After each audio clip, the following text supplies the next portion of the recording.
Thanks for joining us on today's edition of the news. For their service to the nation, they paid the ultimate price by sacrificing their lives, thereby leaving their children and orphans under the care of their widows.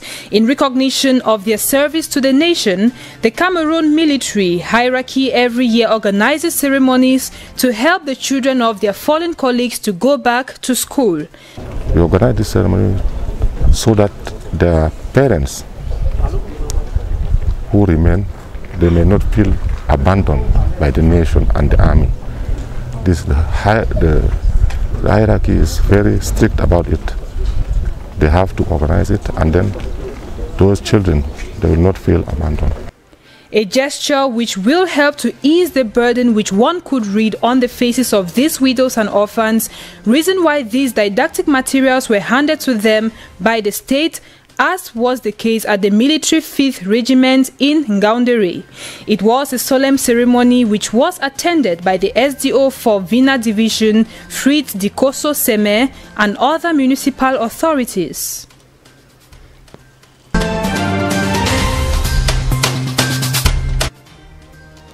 Election Cameroon Mungo met on Thursday, October 29 with other actors in the electoral process of the division, including representatives of political parties, traditional leaders and civil society.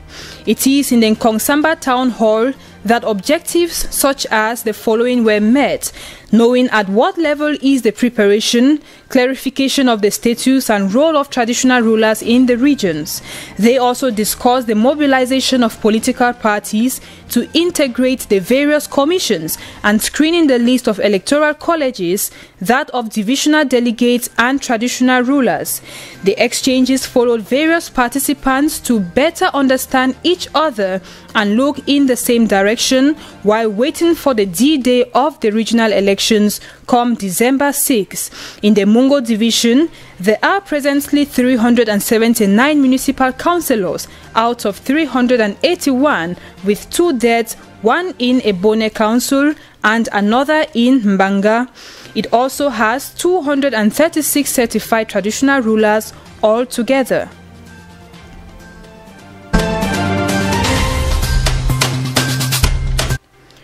Though the legislative demands of Cameroon are not favorable in promoting an emerging source of renewable energy, the needs and demands are real and high. It is for this reason that experts in renewable energy and ICT learners from the Mbour Banjum came together in a workshop on October 29 to merge the theory to practical. It will permit these youths to meet the demands of a growing and competitive economy. They carried out workable studies on the machines, enabling them to install a system that produces electricity. A workshop laudable by the students as well as both partners involved in training the young generation of Mbour Banjum on solar energy renovation and innovation. We are working together since a couple of years, and we are seeing experts in the field of renewable energies, and we are happy to know that regularly these experts are coming together and they are exchanging with each other. Do is to train these young guys on solar energy so that they could be, if they can be apt to do something new.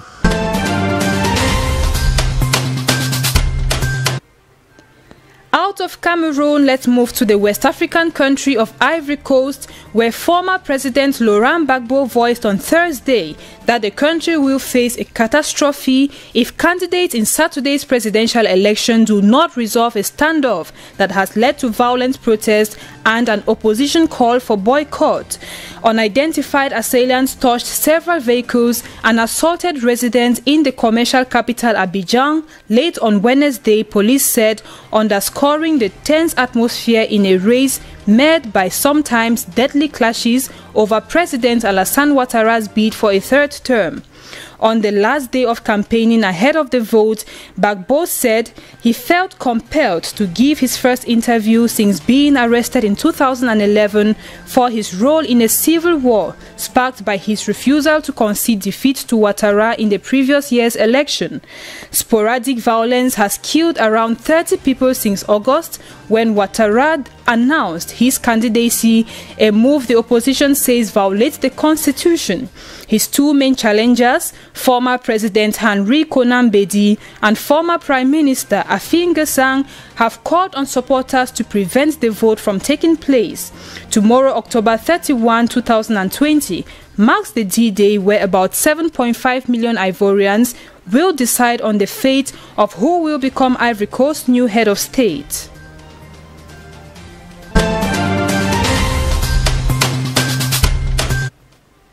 Tanzania's main opposition presidential candidate has declared he would not recognize the election result as key seats fell to the governing party in a vote he said was marred by irregularities.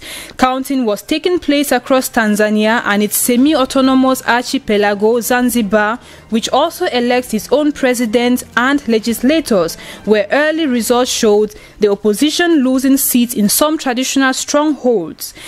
Tanzanian President John Magufuli took an early lead as a result ran in, winning around 85% of the 32 constituency results announced by the Election Commission out of 264.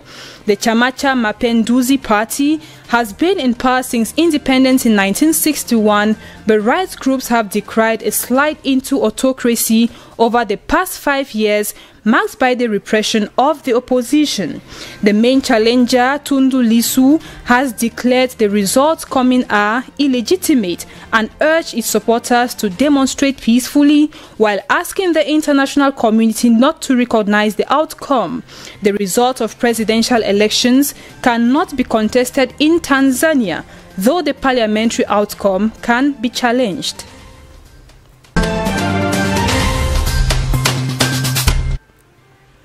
The husband of Africa's richest woman, Isabel dos Santos, is no more. 48-year-old Congolese was in Dubai and is said to have died in an accident at sea, according to a tweet by Africa Fact Zone. Sindika Dokolo, the esteemed art collector and businessman originally from the Democratic Republic of Congo, is said to have died while diving. The son of the first black man who set up a bank, Augustin Dokolo Sindika, was born in the former Zaire, now the Democratic Republic of Congo, having spent most of his childhood in Europe. Married in 2002 to Isabel dos Santos, daughter of former Angolan President José Eduardo dos Santos in Luanda, Dokolo is known to have opposed the third term of Joseph Kabila. Prior to his death, Dokolo together with his wife were under investigation for allegedly embezzling state properties. Dokolo also owns one of the most contemporary African art collections, which included over 3,000 pieces of art.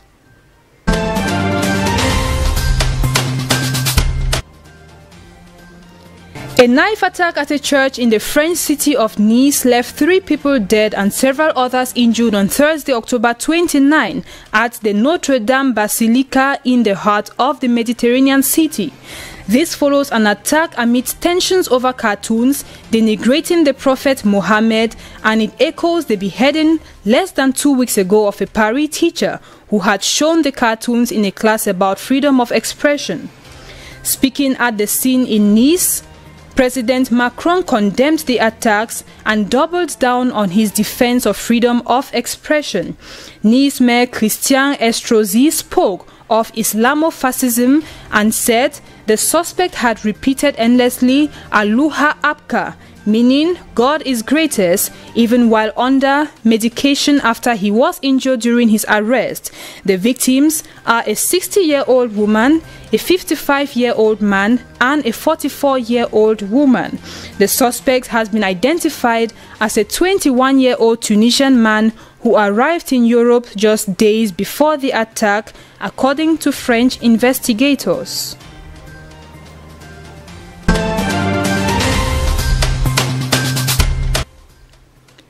In the United Kingdom, Britain's main opposition Labour Party has suspended its former leader, Jeremy Corbyn, in a stunning development that followed the release of a damning report by the UK's Human Rights Watch. He is being accused over his reaction to a highly critical report on anti-Semitism.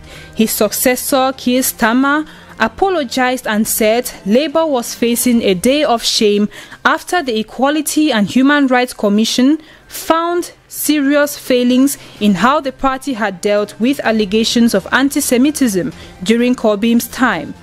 The accused, in response to the report, said that while he condemned anti-Semites, the scale of the problem under his leadership had been dramatically overstated for political reasons. Thus, he has vowed to contest a political move to suspend him. The suspension will remain in place while the party carries on investigation into his remarks.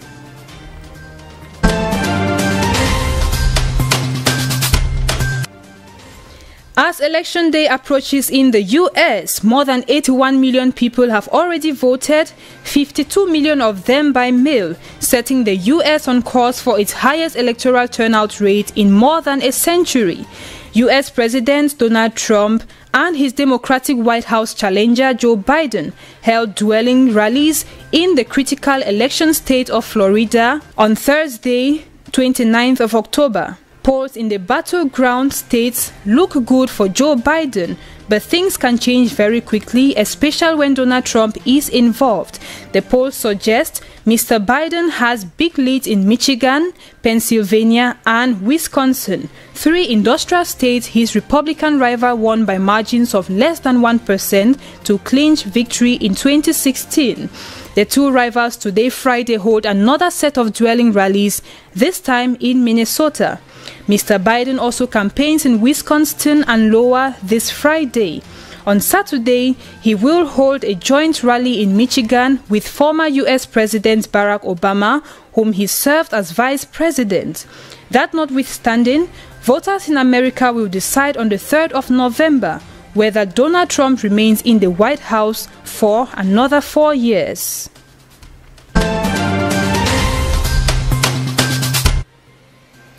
And the European Union will finance the transfer of patients across borders within the bloc to prevent hospitals from getting overwhelmed as COVID-19 infections and hospitalizations spark in the continent.